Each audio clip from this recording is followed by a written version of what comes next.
Hi, I'm Lisa, the artist behind Lachri Fine Art. It is Tuesday, so I'm here to critique one of your original paintings or drawings. If you have an original painting or drawing that you would like to submit for critique, head over to my website, lachri.com/critiques. That link is below in the video description and you can submit your work there. Today's submission comes from artist Molly Thompson. She's completed this in colored pencil. This drawing is so beautiful and so well drawn. The detail on her clothing especially is gorgeous. So taking a look at a few things we can adjust to improve on this even more. First, looking at her drawing, I've imported this over into Photoshop, laid your reference photo on top of it, outlined the reference photo in red, dropped that out, and now we can better see where things are off. There are a few things that I would definitely watch out for. One, the line on her jaw, you've kind of widened it out a little bit. Most people, if you were to do a commission for somebody, most women are going to quickly notice, wow, I look like I'm about 20 pounds heavier than I really am. And they're not going to be thrilled with that. So really, really watch that you don't have that outer line in here too wide. And the things that I'm bringing up are really minor, but your drawing is really good, so we're going to get super nitpicky. The next is on her mouth. You have kind of thinned out or dropped out a section on the side there. Watch for that too, because that will make a difference in how much the person looks like themselves. Her nose comes down a little bit too far, which throws off where you have to place the mouth. And this is something when you're drawing portraits, if one thing is a little off, it throws off everything else. So like your eyes are in a great location, your nose starts coming down a little too far, a little too long, that meant you had to drop your mouth down. Now everything's just slightly out of whack. So watch for that, double check for your measurements there, make sure that you've got all of that very, very accurate. Now on her eyes, the upper crease of her eyelid is in the wrong, it's not quite shaped right. What happens when you do that, two things. One, it just doesn't look as much like the person, but the other thing is you will change the person's expression completely. If you have that crease too high, too low, too rounded, it makes a big difference on the overall expression. So really, really watch for that. Whenever you're drawing any portraits, that is one thing. Always look at where you've got the creases around the eyes and that upper eyelid, that it's in the right place, because it will change a lot. It seems like such a minor thing, but it makes such a difference. Now the color and contrast, I think this is the biggest deal in this piece. If we pull up your reference photo right next to yours, and I've done color swatches here where I took the same area, like from her forehead on one and then her forehead on the other, you can see where all of these line up. They should be the same all the way across, both dots side by side. They're not. Look how much darker everything is on the right. This, I think, is so important here too, because you said in your submission that your goal was to show different ethnicities in their traditional dress from Alabama to show how much diversity there is inside Birmingham. Contrast is scary.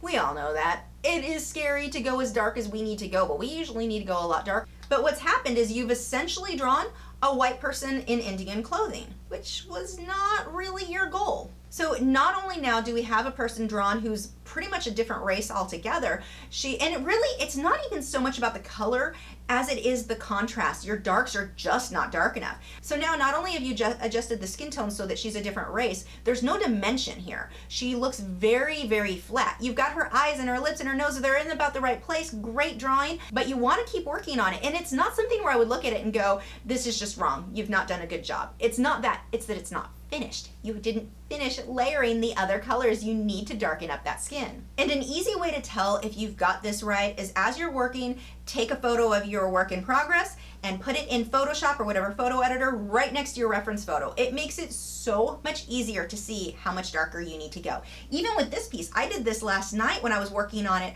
Turned out my colors were just way too muted and I had to hype up the saturation. I just went and basically did layers of more orange on top to brighten some of these areas out on the cat. But I noticed that based on putting my reference photo right next to my current drawing so that I could really see what adjustments I needed to make. And when drawing portraits, I think that is especially important. And going back to things being a bit flat, when we look at her hair, you've done a great job getting highlights, but they're not in the right place, especially on the top section here. Because of where you put the highlight, you flattened her head out. So it makes it look like it's not rounded like it should be. Definitely watch where you put highlights. It's not something where you can just put highlights for the sake of highlights. They need to be in the right location in order to make the person look three-dimensional in the right way. The other tip I would have is when you do highlights on hair, especially black hair, use more blues. Don't just do light white or gray thinking, oh, it's a lighter shade of the black. It ends up making the hair look a little bit dusty or dirty. If you want it to look really glossy, throw some blues in there. I know that can seem scary, but it really makes a big difference in making dark hair look very shiny.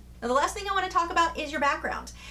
You've done such a great job with the detailing in her clothes, and you've got the drawing good, and then I think you really probably got bored and rushed over the background. That green is like, that's really fluorescent, and it's drawing attention away from the portrait itself, which is definitely not your goal. Now it's okay to adjust the colors. I don't blame you for that, because the grass in the photo can be a little bit dull.